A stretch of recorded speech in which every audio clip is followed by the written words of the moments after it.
What you are about to hear is not a podcast.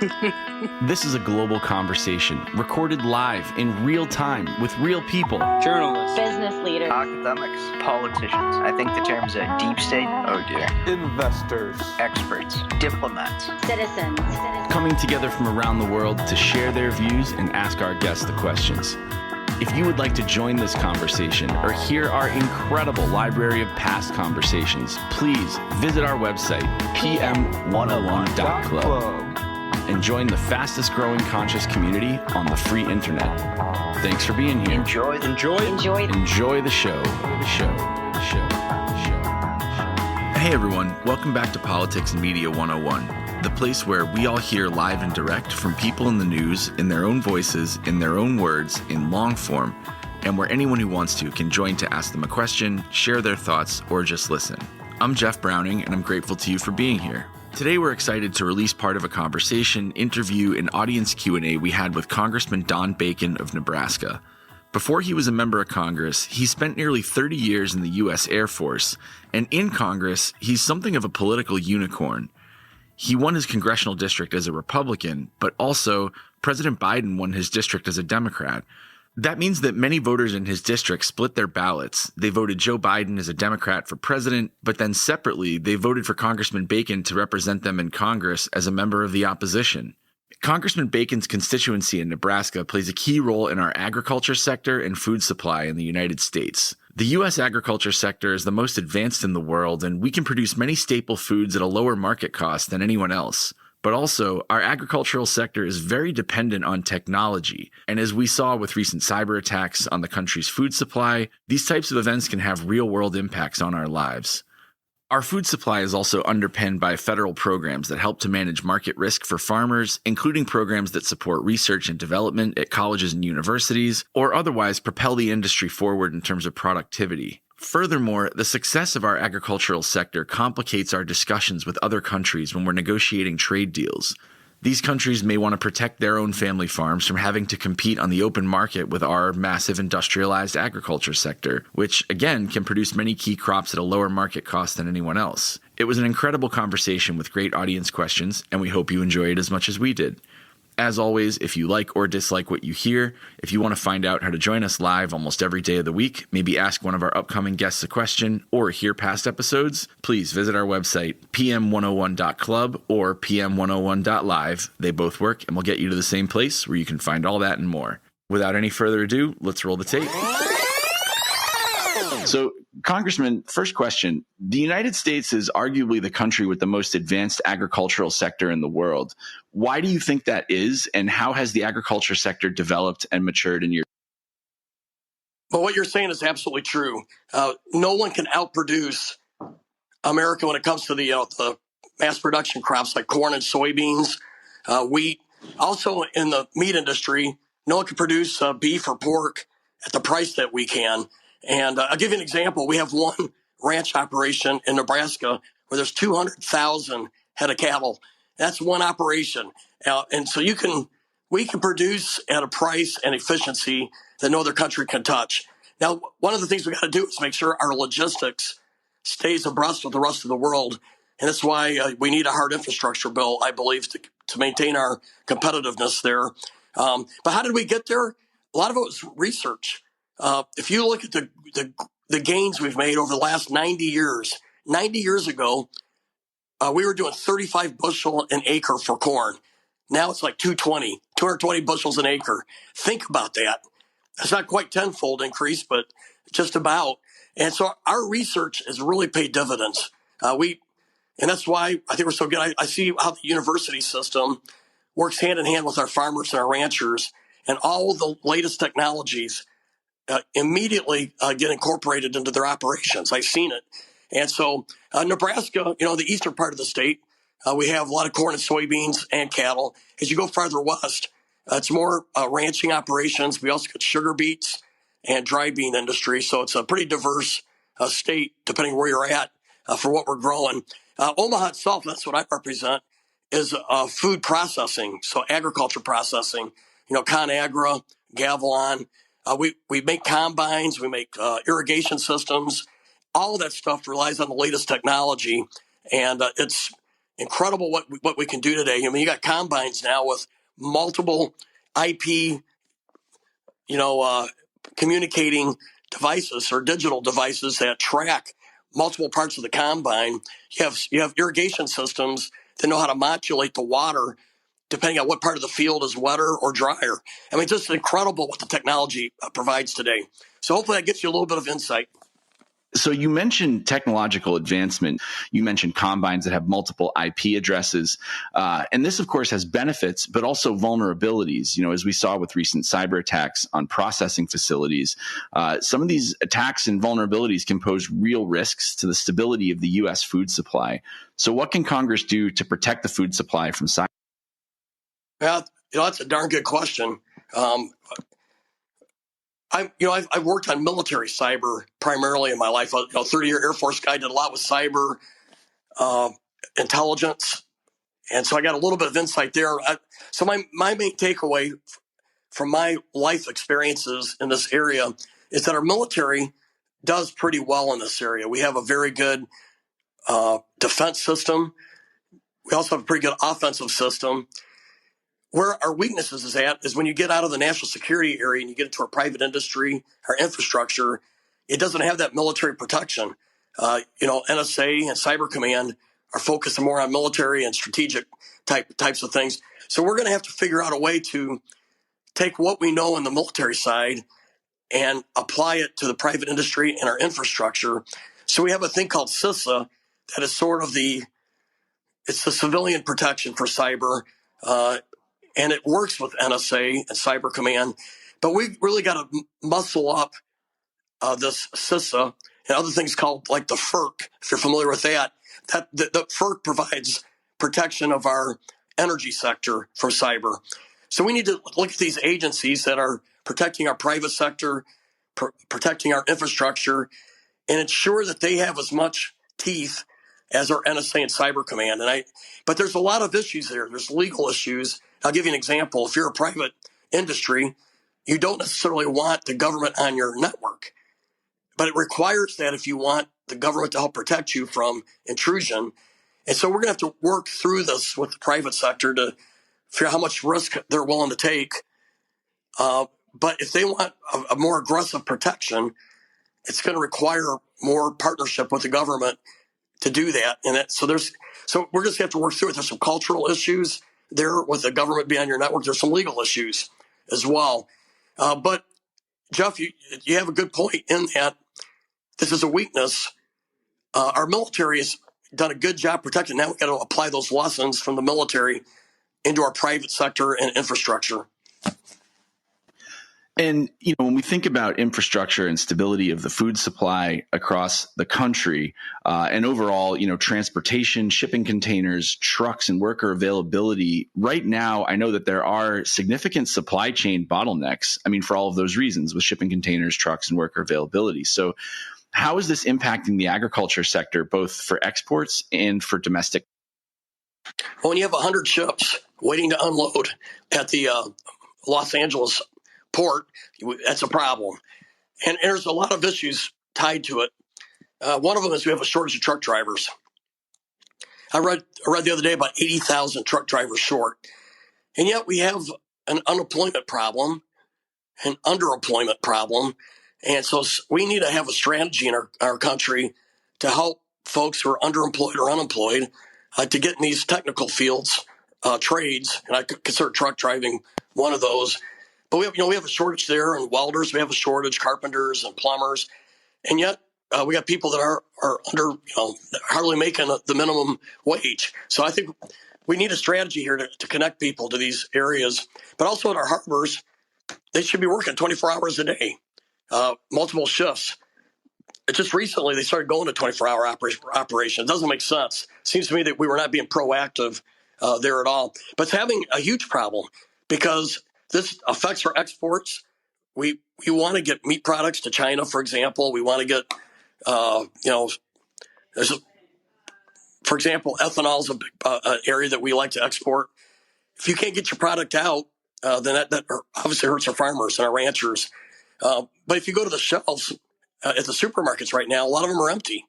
So it's also hurting, the supply and demand here in our country, which is driving up prices. And so it was unfortunate. It seemed like our administration, in my view, jumped on this problem too late. This needed to be worked on months ago when we saw the beginning clouds, if you will, of a storm coming. But they decided to act in the middle of the storm, and we needed to have them 2 or 3 months more proactive.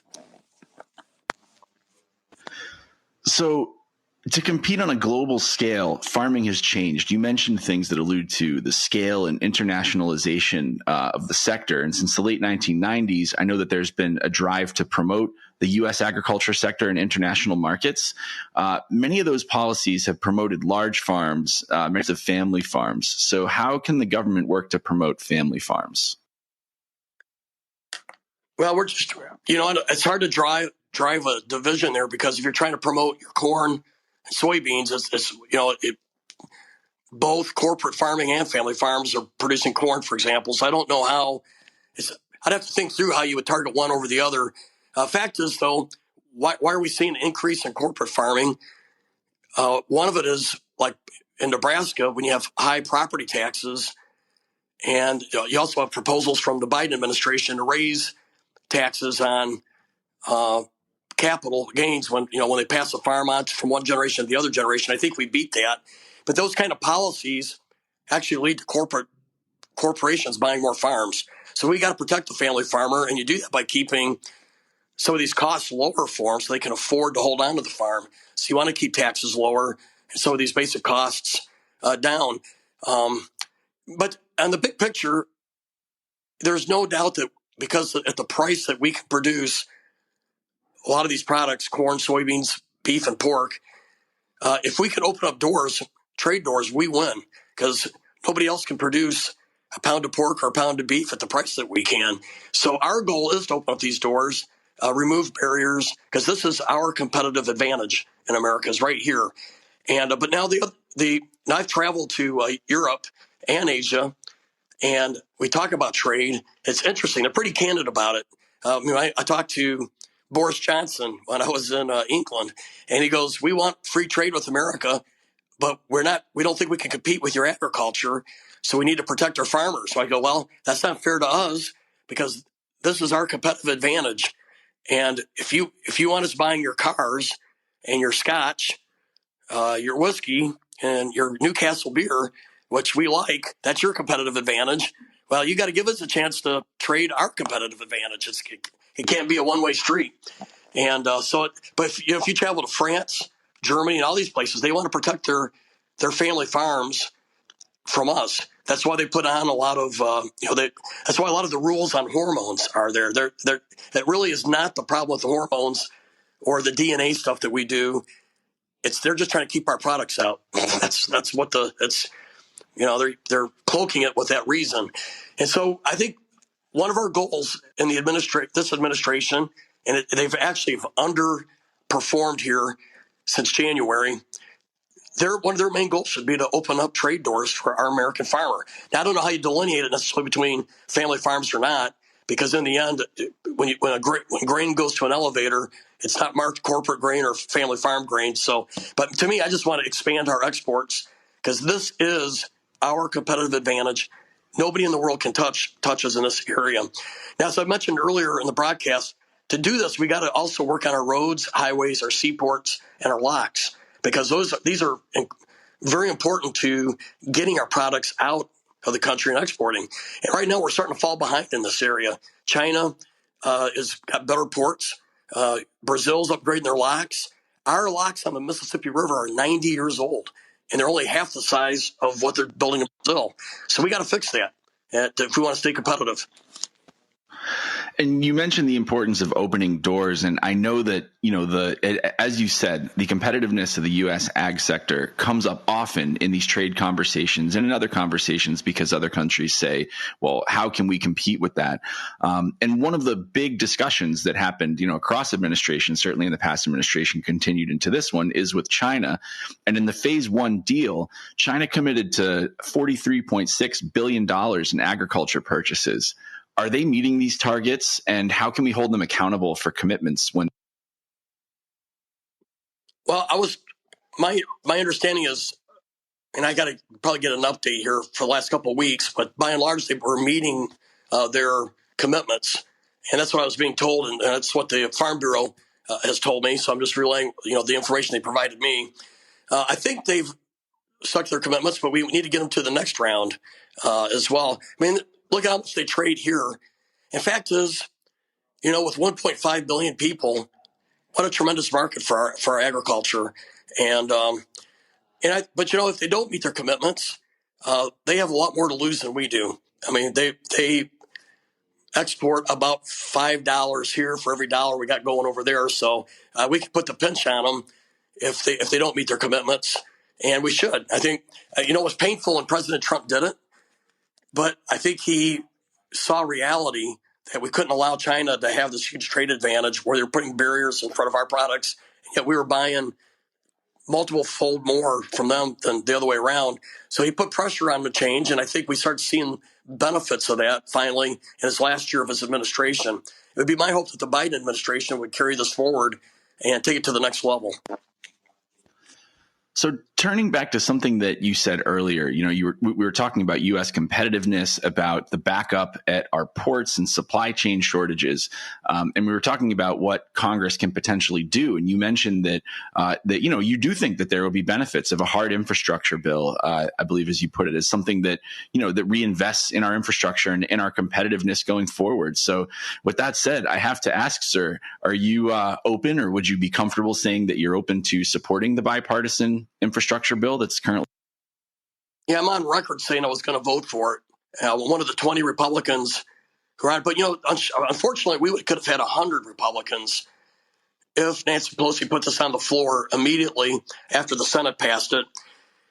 The messaging here has been terrible for a Republican in that she and the Progressive Caucus keep wanting to link the hard infrastructure bill to the Bernie Sanders $3.5 trillion bill, which is the largest tax increase since 1960. I could go on and on.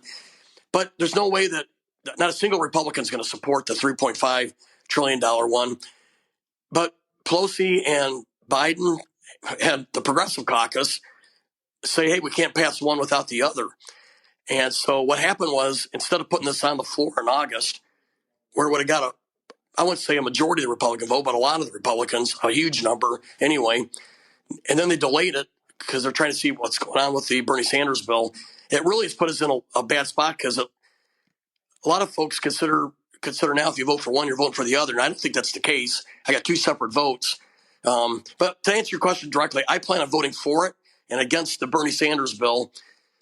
But what's happened in the last couple of months has really been a travesty. I mean, 70% of Americans roughly want a hard infrastructure bill, but they're holding it hostage to the Bernie Sanders bill, and which it polls about 50-50 right now, and I think it'll be a lot less once the details of the bill come out.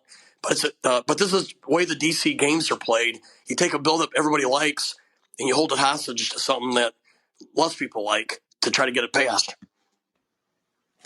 So I want to ask next about crop insurance. For those who didn't grow up on or around farms, production depends on crop yields or on the environment. So crop insurance has been created to protect our farmers and secure our supply chain from that type of instability.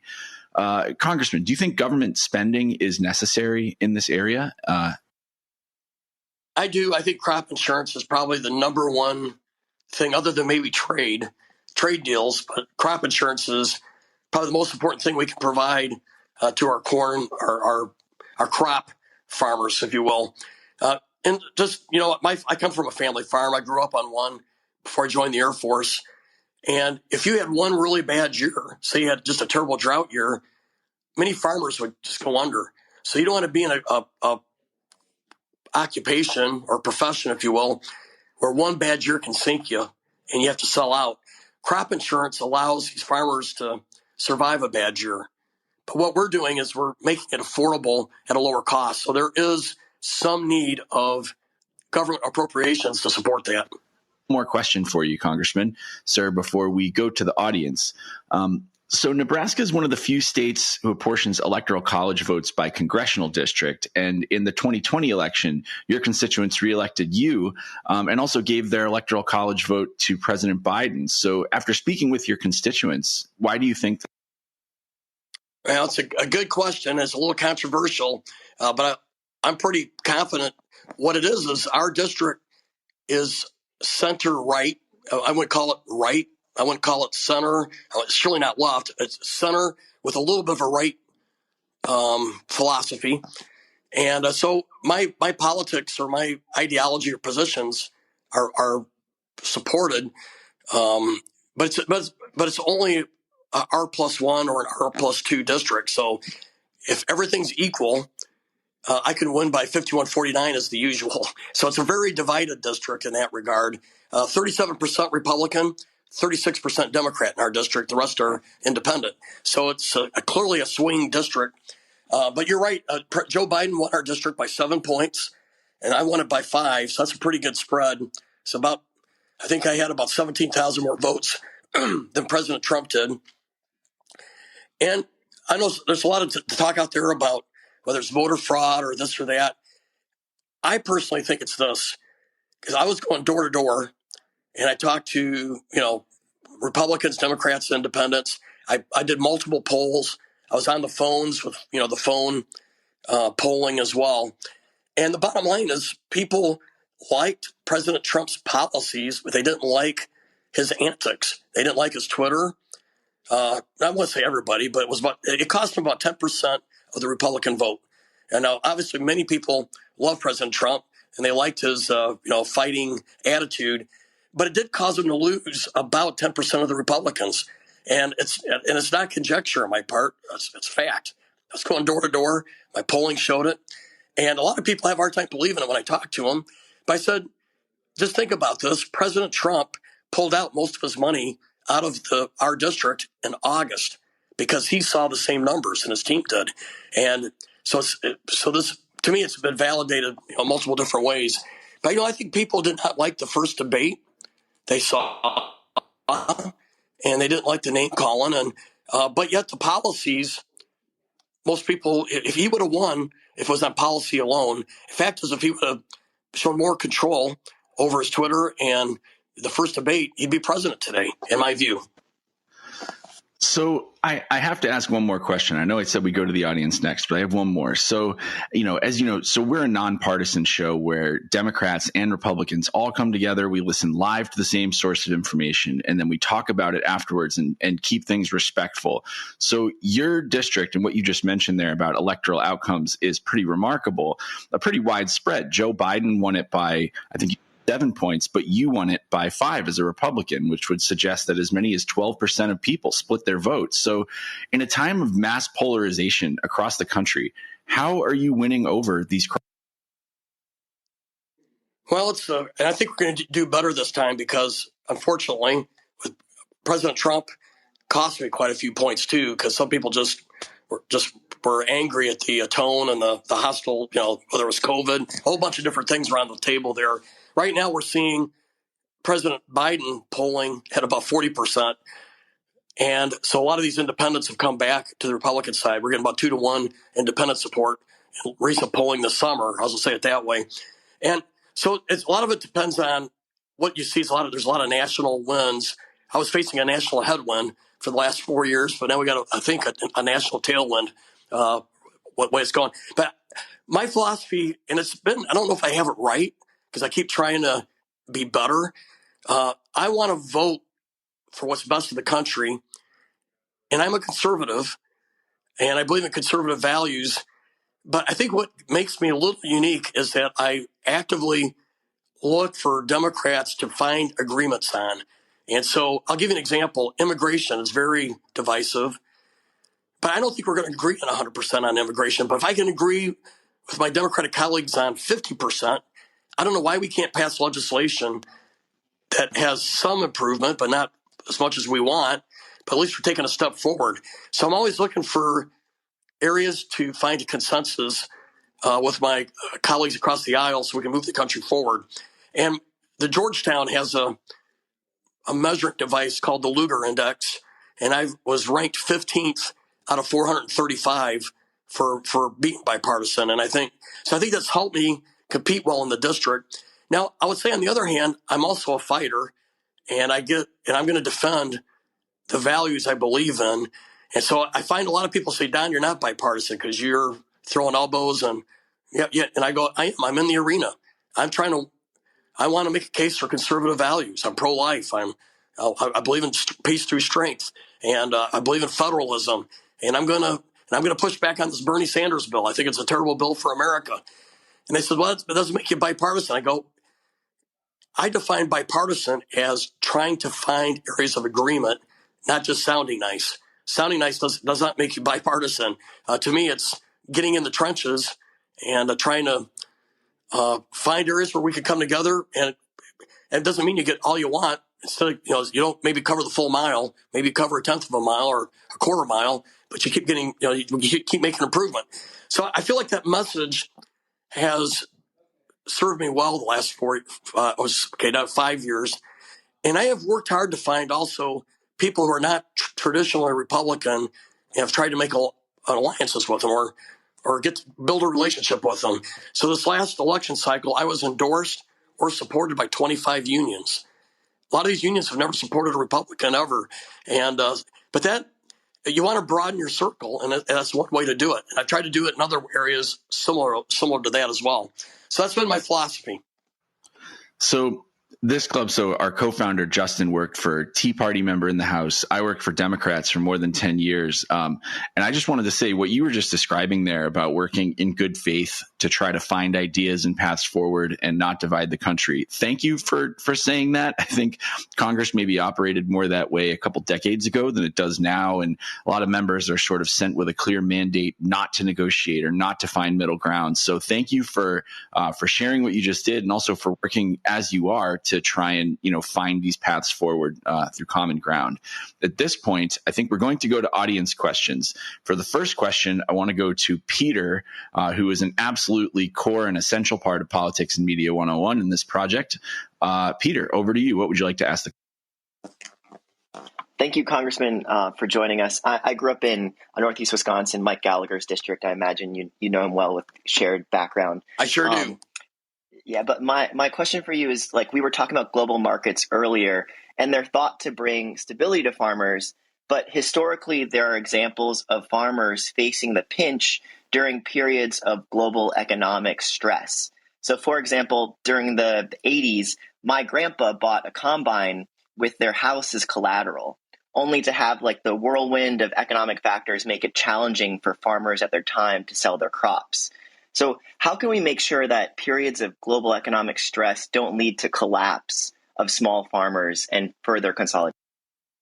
Well, that's a darn good question. Sounds like we need you and the Agriculture Committee staff there. Well, one thing like we did this past year with COVID and during the trade negotiations with China, government aid came in direct to help farmers get through the stressful time. That's one. And obviously, crop insurance, that principle can be carried over to what you're saying as well. But I don't want to use your point to shy away from getting into the global markets. I guess you could make that case of any product out there. I mean, if you look at car sales, we would love to export our cars all over the world. And obviously global markets, if you have a bad year or two, that could hurt your car sales as well. You can make this case with any industry area. I just think we want to take advantage of our competitive advantage here. And we have a trade deficit. The fact is, in the agriculture sector, this could be a huge boon for us and leveling, that trade imbalance. And I can't think of anything better than agriculture for us to really put a dent into this trade deficit. And so I think it's good. In fact, it's a good thing. We want to feed the world. Excuse me. Think about this.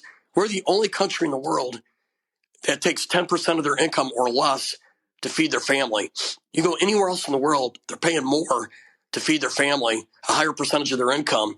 So this is a blessing.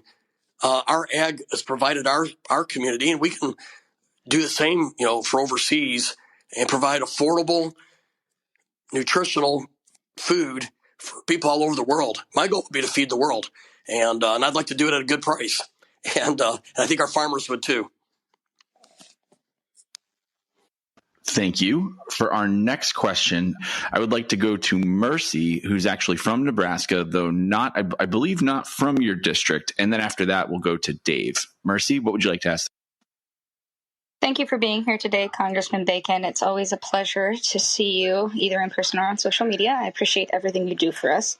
My question is, could you, because listening to you speak, I hear the Nebraskan in you with the Unicam coming out in your politics. Sorry, toddler.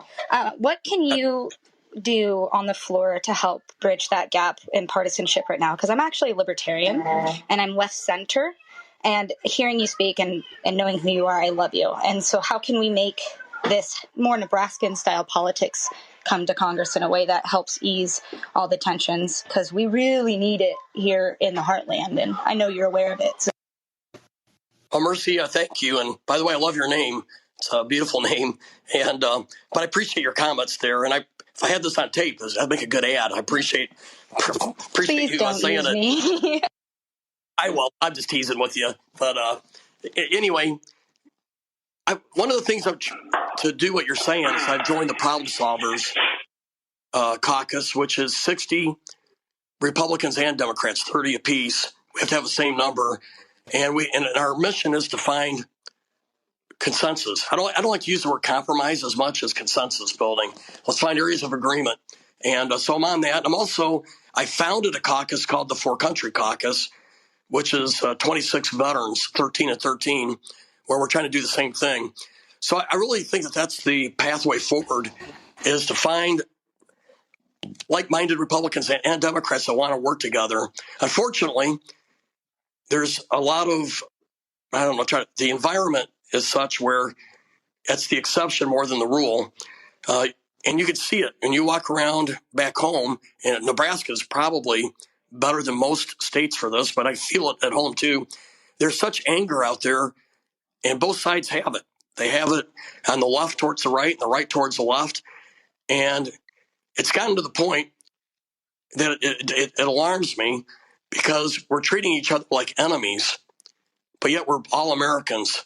And it's all right to be an American and disagree on a lot of these policies, tax policy, whatever it may be. That's what makes America America. We can disagree. We have a system of government that allows us to work through that, representational government, and we vie with our ideas, and hopefully, we try to convince voters to come our way. I love our process, but somehow we've turned this into, I don't want to call it a war, but it feels like it, because there's such passions out there of anger towards the other side. And I hear it every day when I'm back home.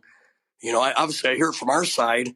I obviously hear it from the other side, because if you read what people write about me, there's a lot of vile stuff out there. It's just the hate has taken over, and it's not right. We are blessed. No, we live in the best country in the world. And we're blessed with our freedoms, and we're the land of opportunity. We can worship the way we want to worship. And somehow or another, we've taken this for granted. And I think we take it for granted when you treat the other side like the enemy. Because I don't think our system of government can survive if we're at war with each other like this.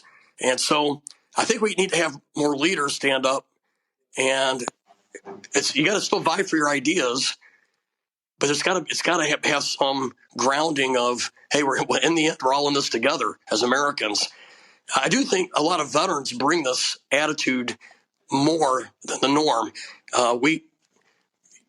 I've been taught to work with people that I don't agree with and get a job done. That's what we do in the military. I think maybe we need a little more of that mindset overall in the country. But anyway, Mercy, I'm sort of thinking out loud as I'm talking to you. But to directly answer your question, I belong to two caucuses where our whole mission is to find areas of agreement. And I think that we need more of that if we want to change Congress, in my view. But thank you. And I will not use your tape for advertisement. I just thought it was a pretty word. Thank you. Thank you, Mercy, for the question. Thank you, Congressman, for the answer. So next, I would like to go to Dave. And then after Dave, we'll go to Kim. Dave, what would you like to ask? Thanks, Jeff. Thank you for being here, Congressman. Last year, we saw what happened during the pandemic with the centralized system that we have here of the food supply, and where once a disruption caused a chain event where there's a lack of food supply, shortages everywhere, in one side of the country, and the other side where the things were being produced were having to be destroyed and wasted.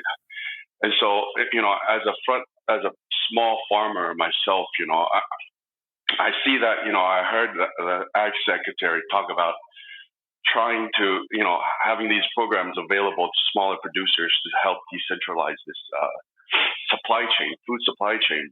But my issue as a frontline farmer is that there are programs available, but there's not enough resources to help the smaller guys navigate through these programs. For instance, when I was trying to apply for a grant for a high hoop, USDA's high hoop house back a few years ago, the appointment wait time was about 2 months to get registered with my local USDA office. So I ended up just paying for the equipment out of my own pocket.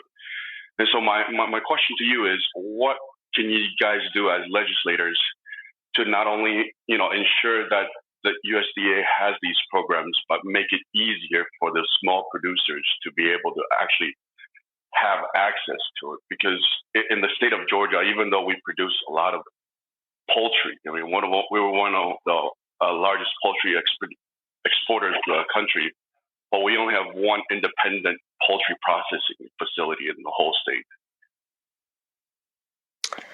So there's a lot to that question. There are probably lots to unpack. But one of the things that I find troubling, and you touched on it I think you did anyway, is our bureaucracy is not nimble. When you read the links that people have to do to work through bureaucracies, whether it's the agriculture department or say the IRS, and I see it with visas and passports, the bureaucracy is like 19th century in how it's operating, but we're in the 21st century, and there's, even at the VA, medical records are being mailed from Nebraska to Florida, back to Nebraska. And you're like, shouldn't we be able to do all that online and do it, and meet it? So I think our bureaucracy is in dire need of modernization, but it's worse than that. You can't just modernize a culture. And as you know, cultures are very hard to change. And but the culture of bureaucracies, there's a mindset that the citizens serve the bureaucracy. No, it should be the other way around. The bureaucracy serves the people. When you talk about centralization, we sure see it when it comes to, meat processing. You mentioned poultry. Boy, I tell you, it's in the Midwest. There's so few, beef processing plants that it's what beef is going in to the processing plant at one of the lowest prices in history, but they're coming out of the processing plant with one of the highest prices. And so the consumer's paying a high price, the farmer's seeing very little. The reason is because we have such few processing plants. They got the corner of the market. So we need to provide some more redundancy there. And we're starting to see the push for farmers to invest in some more, or I should say ranchers, into more, processing plants just to have that redundancy.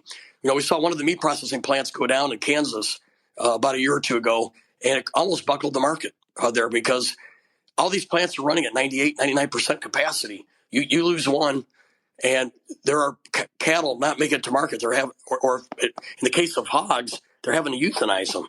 And so it's just, so we must have more capacity. And I think that is something that the ag department can help influence. We are a free market country, but we should be able to find a way to help influence investors to add more processing plants, because I think they're definitely needed. One other thing to your question, our country's gone to just-in-time logistics, where we want things to show up right when they're needed. But during COVID, we found that was not. We needed a little more. We needed a little less risk into that supply chain. Now, I was on the supply chain select committee. A lot of our supplies come from China. Like all our penicillin today comes from China, right? We need to find we got to have a program to bring a lot of this stuff back to America or to our allies. I don't think America has to produce everything, but we need to ensure that our allies, and we have multiple choices where to get stuff from, but we can't have communist China be a single source for things that we must have. So there's a lot in your question. I tried to address a variety of them. Thank you. Thank you for the question. So next, I'd like to go to Kim for a question, and then after Kim, we'll go to Tom. Kim, what would you like to ask the Thank you, Jeff. Thank you, Representative Bacon. I appreciate your time on this platform where it gives us an opportunity for dialogue. My husband's family owns a non-working farm in North Carolina. So my question to you is, with the average age of the U.S. farmer almost age 60, how can Congress support farming as an occupation and a lifestyle when in many cases it is difficult to support a family, especially with labor constraints, and you can't really raise prices on your products because that adds food inflation? Thank you.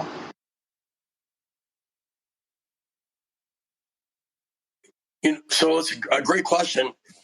We have had a hard time supporting our small farmers. And there's a lot of reasons for it. Used to be in the 70s, if you had a 1,000-acre farm, you were huge.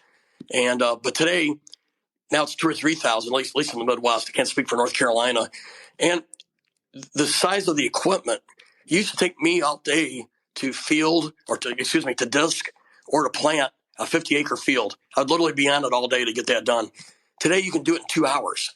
So I just think the technology has encouraged larger farms, and you almost need it to be larger to pay off this larger equipment. A smaller farmer has a harder time trying to do that. So there's a lot of pressure for consolidation there. And so I think the pinch is on for the smaller farmer, and it's made it very tough there. So I'm trying to think when it comes, some of the things that we could do is we need to ensure that we fend off this urge to tax family farmers, especially when the older generation dies. There's some in a Congress that want to raise the inheritance tax, and I think it would be a mistake. If you do that, you will have fewer and fewer family farms, and you'll have an increase in corporate farms because they can afford to do that, right? So I think one of the things we were really concerned about this past year was in the Biden proposal, it was going to raise the inheritance tax on farms. Now, thankfully, for the time being, we've beat that. They took that off. But this subject comes up periodically. And if you want to protect the family farmer, you cannot do an inheritance tax on it when one generation passes away. So I don't know if I really answered your question there, but that's the things that came to mind when I heard it. We want to keep farms in the family to the best that we can. Also, our universities, our education system needs to stress more agriculture. People, a lot of kids today in the urban areas, and I know this because I've seen it firsthand, don't know where food comes from.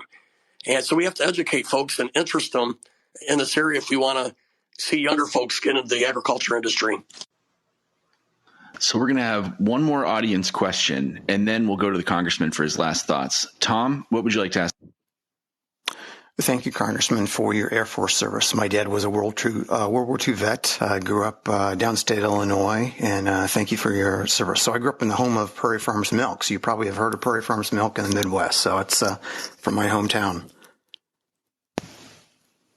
Well, hey, thank you. I was raised in Kankakee, Illinois, Kankakee County, right on the Indiana border, corn and soybeans and beef cattle. So, and my family, my great-great-great-grandfather originated from Virginia in Charlottesville. His neighbors actually to Monticello, or Monticello there with Thomas Jefferson's home. But they became abolitionists, and they left Virginia, and they moved to Charleston, Illinois, back in around the 1850s.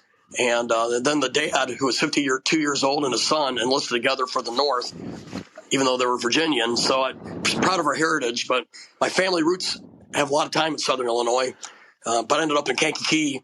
That's where my dad ended up on the farm there. So Okay. I appreciate well, it. Speaking of Kankakee, I stand with, the late great Colin Powell, as well as Representative Kinzinger, who had the courage to stand up to Trump, calling for a full investigation into the January 6th attack on the Capitol and our democracy. I was just curious. My question is, can you explain your votes in terms of calling for a full investigation into January 6th, as well as the votes Congress people try to actually protect Steve Bannon the other day? Can you please explain that? Oh, yeah, I sure can. And by the way, I criticized the comments that were made about General Powell. I thought they lacked grace. They lacked class.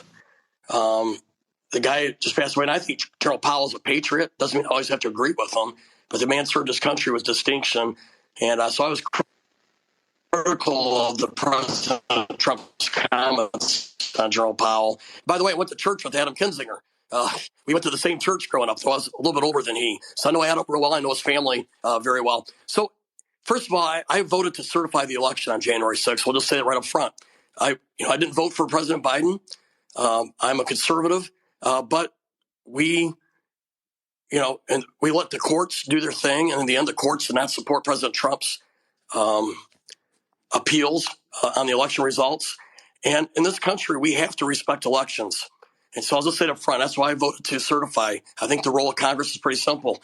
When the governor and the state certifies an election, our job is to count those votes, the electoral votes. And the reason the bill was passed in the 1870s that added more Congresses and participation here was because we had a few states that did 2 slates. So you got to have a way to respect, Congressman, with all respect, my question is about protecting those who attacked the Capitol and your votes on that, not certifying the election. Everything that's taken. Well, I supported the bipartisan commission. I thought that was good, but I was not going to support a partisan commission where Speaker Pelosi had the right to veto the Republican appointees to that committee. And that's what she did. She took away Adam Kinzinger is a Republican. And I will just disagree with you there. The Republican nominees were taken off the committee. And it was wrong. That delegitimized this committee. And so if Speaker Pelosi is going to take away the minority members, which has never been done in the history of Congress, by the way, she's the first speaker ever to do that in the history of Congress. She delegitimized this select committee. And if you're going to take off Republican committee members, do not count on Republicans to support the results.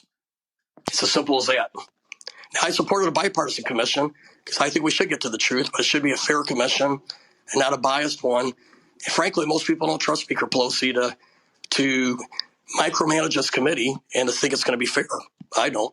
So, Congressman, I know we're here at the end of the time that we have with you today. So before you go, I wanted to ask you, are there any last thoughts you want to leave with the audience? Anything good, bad, optimistic, pessimistic, or? Well, I'm grateful that I get to serve on the committee, so I appreciate your interest there. My real passion is also on national security, and I want to ensure that we have a military that can deter. And so I've worked hard to keep our spending even with inflation this past year. It looked like we were going to go backwards, but I think we've done well there. We've spent 20 years doing counterinsurgency operations in the Middle East, and we've gotten away from a near competitor military like to face China or Russia, and we've fallen behind on our conventional weapons and our nuclear inventory. So we got a lot of work to do to catch up, just to provide a deterrence against China and Russia. So that's been one of my primary focus areas. I would say I have concerns for our country. We have such divide and division, and I think we all got to work together to find a balance. I think it's fair to contend for our values to the best of our ability, but in the end, we got to shake hands, and we come back together after elections to work together, and we're doing that worse and worse with each election. And I appreciate the previous person's comments, but we needed a bipartisan commission, not a partisan commission. And when the bipartisan commission didn't come through, Speaker Pelosi had a responsibility to make that select committee as bipartisan as she could, and she did not. And she wanted people on that committee that only shared her views. That's That's not how the system works, especially if you want support from the other side of the aisle with the final results. We need to have leaders today that know how to contend, but then also know how to shake hands and find consensus. And we're finding that in shorter and shorter supply. And so I will end the conversation with just saying that we live in the greatest country in the world, but we got to treat it that way and protect it. And if too much anger and hate undermines the greatest country in the world and undermines it for our kids and our grandkids. So I think we should pause and maybe do a little reflection as a country, and hopefully the voters will demand more from their representatives and the people they elect to not be so hostile and to be a little more partisan or bipartisan in their tenor. So with that, I really appreciate the time to be on with you today. That is all we have for you today. Again, if you like or dislike what you heard, if you want to find out how to join us live almost every day of the week, maybe ask one of our upcoming guests a question, or hear past episodes, please visit our website, pm101.club or pm101.live. They both work and will get you to the same place where you can find all that and more. This has been Politics and Media 101. I'm Jeff Browning on behalf of Justin Higgins, our co-founder, and our team. Thank you very much for being here. We hope to see you and hear from you soon.